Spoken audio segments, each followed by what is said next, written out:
ఎదురు నిలబడి పోరాడి ఎర్ర జెండాను ముందుకు నడుపుతున్నటువంటి నాయకుడు. అందుకని ఆయనను రహస్యంగా దారిగా ఎవరికి కనబడినటువంటి ప్రాంతంలో ఎవరు ప్రజలు మేలుకొన్నటువంటి సందర్భంలో దాడి చేసి హత్య చేశారు.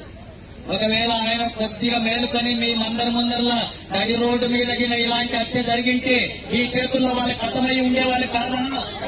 మీరంతా మౌనం పెట్టేవాళ్ళ ఆయన చంపుతుంటే మీరు చూస్తూ ఉన్నటువంటి క్రమంలో జరిగి ఉండింటే ఇక్కడ వాళ్ళ శవాలు పడి ఉండేది కదా. తప్పకుండా అవకాశం ఇవ్వకుండా అప్రమత్తంగా వివరించి ఇలాంటి దాడులు చేస్తున్నారు.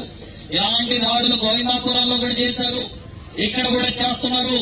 ఇలాంటి దాడులతో సిపిఎం పార్టీని అరికడతాం, సిపిఎం పార్టీని లేకుండా చేస్తామంటే ఖబర్దారని చెప్పి కాంగ్రెస్ పార్టీని హెచ్చరిస్తున్నాను.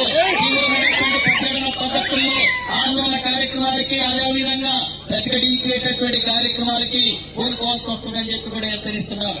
ఎర్రజెండాకు కొత్త కాదు, ప్రాణం ఇవ్వడం కొత్త కాదు, రక్త తర్పణ చేయడం కొత్త కాదు, బలిదానాలు చేయడం గొప్ప కాదు.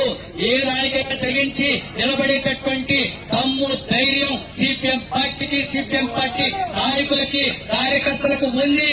అంతేకాని కేవలం చనిపోవడానికి మాత్రమే పుట్టలేదు మనం, ఇట్లా బలిదానాలు ఇవ్వడానికి మాత్రమే పుట్టలేదు మనం.